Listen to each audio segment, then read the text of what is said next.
the proper location for schools and country life for students.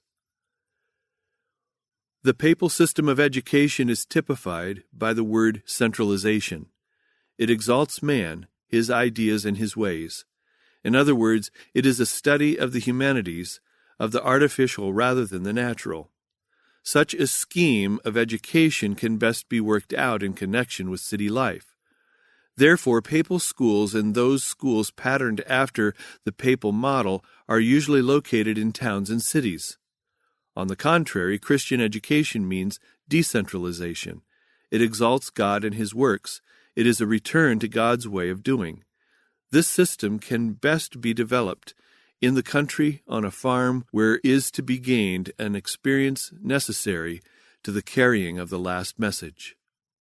Quote, God bids us establish schools away from the cities, where without let or hindrance we can carry on the work of education upon plans that are in harmony with the solemn message that is committed to us for the world. Such an education as this can best be worked out where there is land to cultivate. The usefulness learned on the school farm is the very education that is most essential for those who go out as missionaries to many foreign fields. Close quote. The Madison School, pages 28 and 29. Quote, some do not appreciate the value of agricultural work. These should not plan for our schools, for they will hold everything from advancing in right lines. In the past, their influence has been a hindrance. Close quote. Testimonies for the Church, Volume 6, page 178.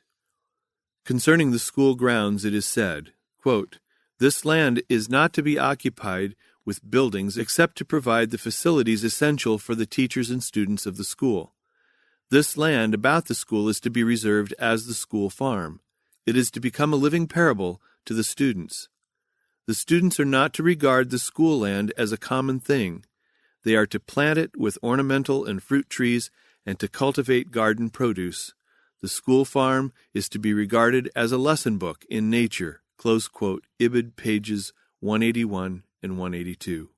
Quote, bring all your energies into the development of the Lord's farm. Close quote.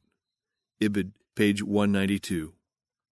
Quote, the reasons that have led us in a few places to turn away from cities and locate our schools in the country hold good with the schools in other places.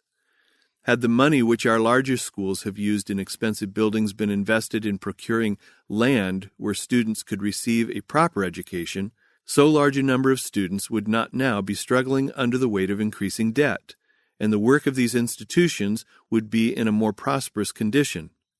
The students would have secured an all-round education which would have prepared them not only for practical work in various trades, but for a place on the Lord's farm in the earth made new. Close quote. Ibid, page 177. We have seen that God was endeavoring to arouse the popular churches to accept Christian education. This meant a reform in the location of their schools. A few years prior to 1844, many educational reformers were influenced to establish schools away from the city and on the farm. The Methodists, as early as 1735, under the direction of the Wesleys and Whitefield, attempted to carry out God's plan of education in Georgia. They established a school 10 miles from Savannah. The historian states, quote, Mr. Habersham had located the 500-acre grant, close quote. Wesley stated that this school should be, quote, a seat and nursery of sound learning and religious education, close quote. The University of Virginia on a farm. When Thomas Jefferson was making plans for the University of Virginia in a report made, quote, to the Speaker of the House of Delegates, it is stated that they purchased, at a distance of a mile from Charlottesville, 200 acres of land, on which was an eligible site for the college, high, dry, open, furnished with good water, and nothing in its vicinity which could threaten the health of the students, close quote. Thomas Jefferson in the University of Virginia, page 69. Oberlin on a farm.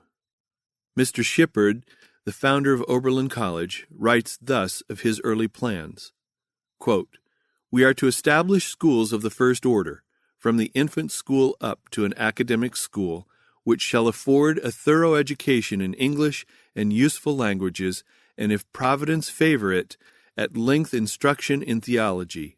I mean practical theology. We are to connect workshops and the farm with the institution." Close quote. Oberlin, the Colony, and the College, page 18. A tract of land was purchased in the unbroken forests of Ohio, and 640 acres of this were kept for school purposes. The soil was clay and wet, and the tract, quote, "had been passed by for years as undesirable for occupation." Close quote. For this very reason, the purchase was severely criticized. It was made because the faith of the founders enabled them to see some things that even land experts overlooked. Let Seventh-day Adventists read the similar experience of the founders of the Avondale School, Cornbong, Australia. The founders of Oberlin, quote, "were guided by a wisdom higher than human, since a location almost forbidding in its physical aspects, and for years difficult of access, was a condition indispensable to the formation of the character and the performance of the work to which Oberlin was clearly called." Close quote. The Story of Oberlin, page 82. Richmond College, Virginia, was founded by the Baptists in 1832. Quote, "They bought Spring Farm, a small tract some 4 miles northwest of the city, and there, on the 4th of July, opened a manual labor school, called the Virginia Baptist Seminary." Close quote. Thomas Jefferson in the University of Virginia, page 271. Emory and Henry College, a Methodist institution, was established in Virginia in 1835. It was to be, quote, "what was called a manual labor college, an institution of learning in which the pupils were to be trained to labor as well as to think." This manual labor feature was a very prominent one in the enterprise, as it was first brought before the public. A farm containing 600 acres of highly productive land was purchased and paid for out of the first funds raised. It was at first intended that this farm should be cultivated by student labor, for which a compensation was to be allowed which would assist in paying the students' expenses. Close quote. Ibid, pages 253 and 254.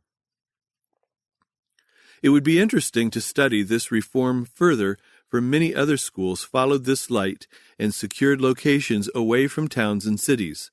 When manual training is studied, this phase of educational reform will be brought again to your attention.